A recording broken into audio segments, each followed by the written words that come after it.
Guys, আশা করি তোমরা সবাই খুব ভালো আছো। আজকে দাদার বিয়ের ব্লগ নিয়ে চলে আসলাম, তো তোমরা পুরো ভিডিওটা দেখতে থাকো আর সঙ্গে থাকো। বিয়ের আগের দিন সন্ধেবেলায় অনেক নিয়ম থাকে, তার জন্য আমি রেডি হয়ে গেছি। আর আমাকে জেঠু ডেকে আনলো এখানে তত্ত্বগুলো সাজানোর জন্য। তো এখানে আমি আর আমার ভাই দুজনে মিলে আমরা বসে বসে তত্ত্ব সাজাচ্ছিলাম, আর সবাই গেছিল জল আনতে। গায়ে হলুদের সময় যে জল দিয়ে চান করানো হয়, তো বেসিক্যালি সবাই পুকুরে গিয়েই চান করে আসে। তো আমাদের এখান থেকে পুকুর কিছুটা দূরে, তো আমরা ওই জন্য যাই না, ওখান থেকে আগের দিন গিয়ে কলসিতে করে জল তুলে নিয়ে আসি, তারপরেই চান করানো হয়। তো এখানে দেখো সন্ধেবেলায় আগের দিনে এই নিয়মগুলো করা হয়। 5 জন ছিল, 5 জন মিলে এই রকম করে মাথার ওপর দিয়ে কাপড় দিয়ে, যার বিয়ে হবে তাকে জিজ্ঞেস করতে হয় যে কার মুখ চাপা দিচ্ছ। তো বউ হোক বা বর হোক, সে তার বর বা বউয়ের নাম বলে এটাকে চাপা দিতে হয় আস্তে আস্তে। তো তোমরা দেখো, 3 বার নাম বলবি। আর মুখ ঢাকা দিচ্ছিস? 3 বার বলবি, বলে দাও। আর মুখ চাপা দিচ্ছ?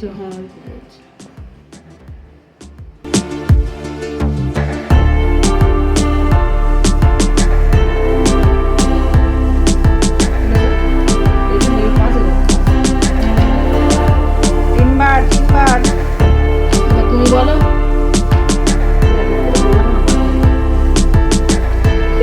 দেখে যাচ্ছে।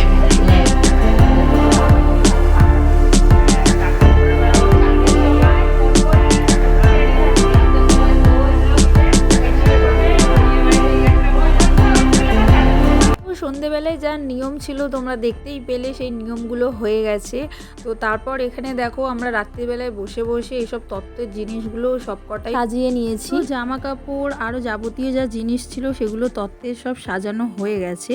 বাদবাকি যা মিষ্টি আর যা কিছু ছিল সেগুলো সব কালকে দোকান থেকে আসবে, ওখান থেকেই সব ওরা সাজিয়ে দেবে। ওখান থেকে নিয়েই আমরা বৌদিদের বাড়িতে তত্ত্ব পাঠিয়ে দেব। তো এখানে দেখো এক এক করে আমি তোমাদেরকে সব দেখাচ্ছি যে এখানে কি কি তত্ত্বে ছিল।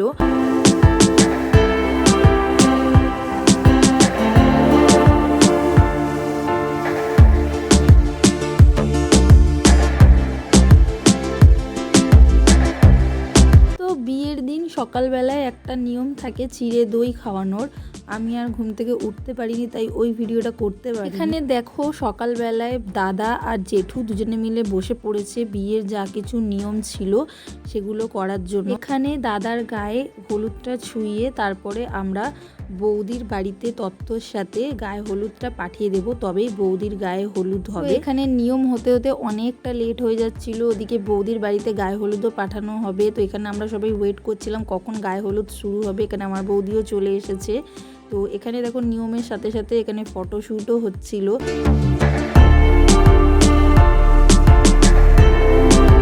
তো ফাইনালি এখানে সব নিয়ম শেষ হয়ে গেছে, এখানের কাজ হয়ে গেছে। এরপরে আমরা গায়ে হলুদের তত্ত্ব নিয়ে বৌদিদের বাড়িতে পাঠাবো। তো এখানে দেখো সবাই একটা একটা করে তত্ত্ব নিয়ে যাচ্ছিল গাড়িতে তোলার জন্য।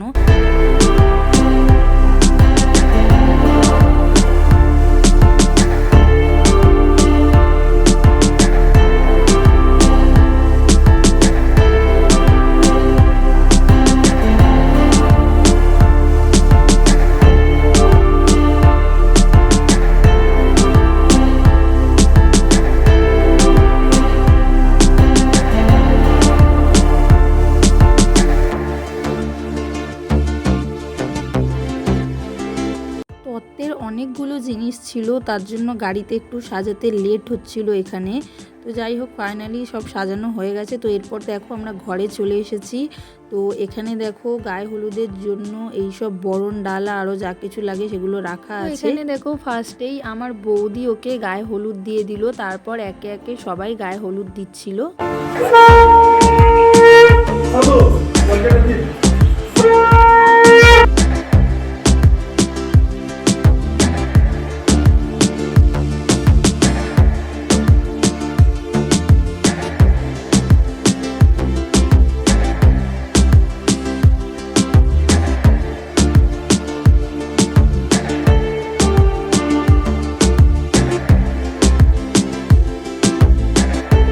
দেখো দুটোকে গায়ে হলুদ লাগিয়ে একদম পুরো ভূত বানিয়ে দিয়েছে। তো এইখানে দেখো কলা পুকুর করা হয়েছে।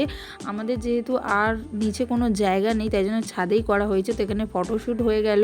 তারপর এইখানে গায়ে হলুদের পর কলা পুকুরে যে যে নিয়মগুলো হয় সেই নিয়মগুলো এখানে করে দিচ্ছে একে একে। তারপর এই যে আমার কাকি এখানে বরণ করে নিচ্ছে। তো বরণ করে নেওয়ার পর এখানে চান করানো হবে।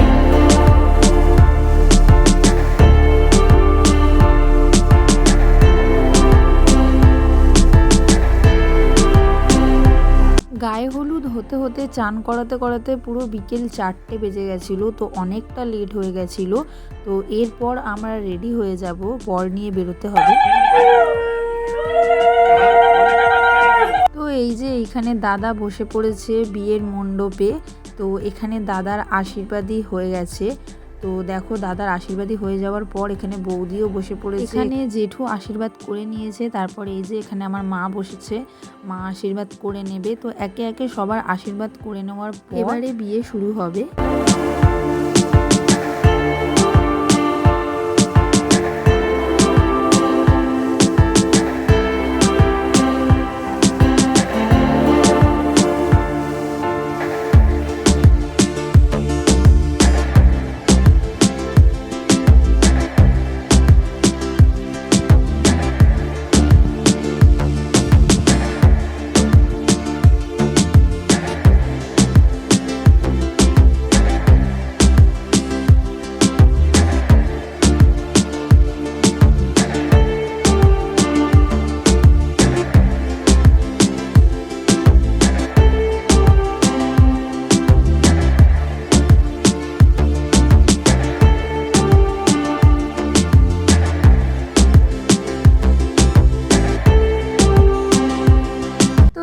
ফাইনালি সেই মুহূর্তটা এলো যখন হবে সিঁদুর দান।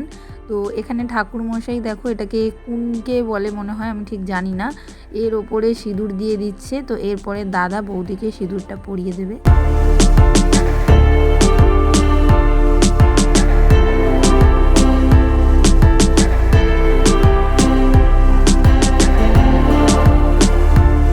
একবার সিঁদুর দান করা হয়ে গেছে। তো এখন যেহেতু ফটো ভিডিও করা হয় তো তার জন্য আর একবার করে সব কিছু নিয়ম ডবল করে হচ্ছিল। এরপর ওরা খই পোড়াবে, তাই উঠে দাঁড়িয়ে পড়েছিল। ওদের লগ্ন ছিল রাত্রির 12টার পর, তাই জন্য বিয়ে সম্পন্ন হতে হতে পুরো রাত্রির 2টো বেজে গেছিলো। বিয়ে সম্পূর্ণ হওয়ার পরেই আমি আর মা গিয়ে তাড়াতাড়ি করে খেতে বসে গেছিলাম। তো আর ভালো লাগছিল না ভিডিও করতে, তাই তারপরে আর ভিডিও করতে পারিনি।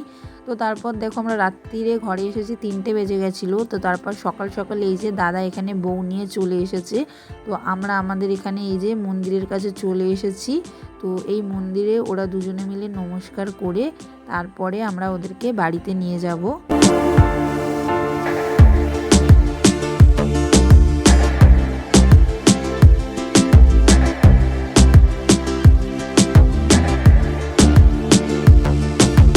দেখো মন্দিরে নমস্কার করে ঘরে নিয়ে চলে এসেছি। তো এরপরে এখানে যা নিয়ম আছে সেই নিয়মগুলো হবে। এখানে কি দুধ ওদলানো দেখতে হবে। তো তাই জন্য আমার জেঠিমা এখানে জাল দিচ্ছিল। তো সেটা হয়ে গেছে। তারপরে দেখো এখানে বৌদিকে কলসি দিয়ে দেওয়া হয়েছিল। বৌদি আমার এতটাই স্ট্রং হয়েছে যে বিয়ের কয়েকদিন আগে বৌদির পায়ে চোট লেগে গেছিলো। তো আমরা ওখানে সবাই বারণ করছিলাম যে না কলসি নিতে হবে না, পায়ে চোট লেগেছে। কিন্তু বৌদি বলল যে না আমি নেব, আমাকে দাও বলে বৌদি নিয়ে কলসিটা নিয়ে দাঁড়িয়েছিল অতক্ষণ ধরে। তো দেখো এখানে দেখো বরণ হয়ে গেছে। তো এরপরে মিষ্টি খাইয়ে নিয়ে বৌদিকে ঘরের ভিতরে তুলবে। তো তার আগে এইখানে ওদের ঘরে একটা গোপাল ঠাকুর ছিল। তো সেই গোপাল ঠাকুরকে কোলে দিয়ে দিয়েছে। তো এইখানে দেখো আলতায় পা রেখে তারপরে ঘরে ঢুকতে হবে। তো ওই দিন যেহেতু আর কোনো নিয়ম ছিল না তাই আমি একেবারে বৌভাতের দিন ভিডিও শুরু করলাম। সকাল সকাল চান করে নিয়ে এই যে চলে এসেছি। এখানে ভাত কাপড়ের নিয়ম হবে, তাই জন্য এখানে দেখো পুরো থালা ভর্তি করে সব খাবার দাবার সাজানো হয়েছে।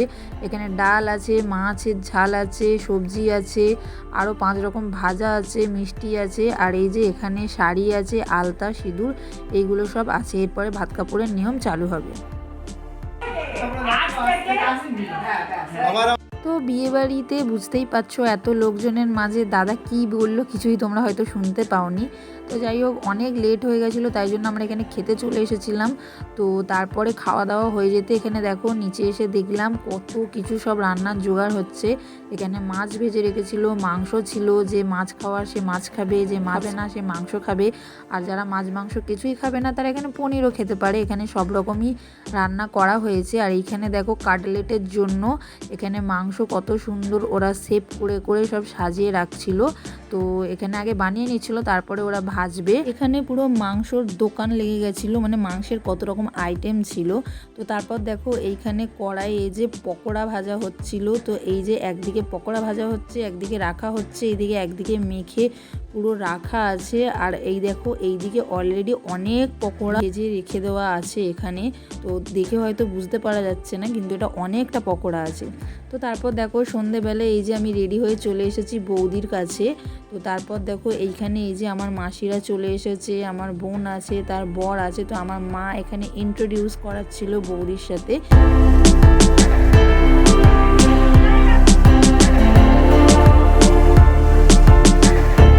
তো এইখানে দেখো ফুচকাওয়ালা বসেছে। তো এখানে সবাই আমার মাসিরা, মেসো, মামা সবাই এখানে ফুচকা খেতে চলে এসেছে। আর এই যে এখানে আমার ঠাকমা এসে আমার মাসিদের সাথে কথা বলছে। আর আমিও যেহেতু ফুচকা খাবো না, তাই ওরা খাচ্ছিল বলে আমি একটু ভিডিও করে নিলাম। তো তারপর দেখো এখানে কনে যাত্রী চলে এসেছে, সব ছোট ছোট পুচকে পুচকে বাচ্চাগুলো একটা করে হাতে তত্ত্বের জিনিস নিয়ে নিয়ে আসছিল।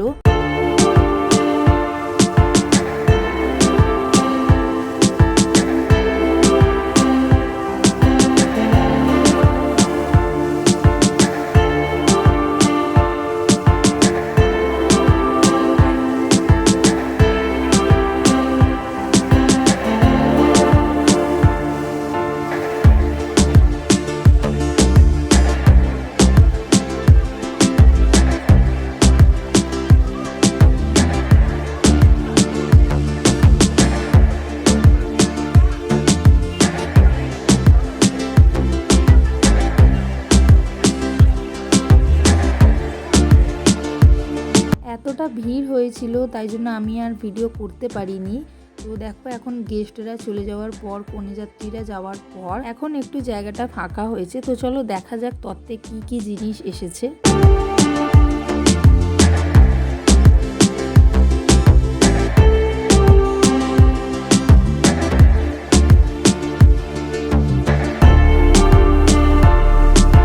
দেখো এখন এইখানে জেঠিমা আর বৌদি বসে আছে, ওদের ফটোশ্যুট চলছিল। তারপর এই যে এখানে দাদা বৌদি খেতে বসে গেছে।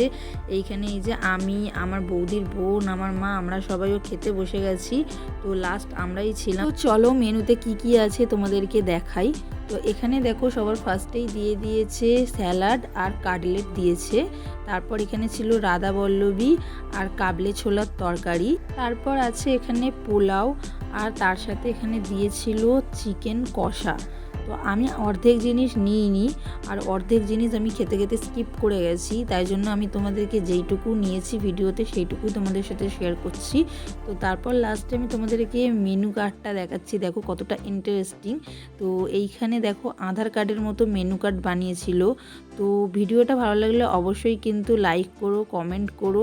আর যারা এখনও পর্যন্ত আমার চ্যানেলটাকে সাবস্ক্রাইব করোনি অবশ্যই সাবস্ক্রাইব করে দিও আরও অনেক নতুন ভিডিওর জন্য। আজকের মতো ভিডিওটা এখানেই শেষ করলাম, টাটা।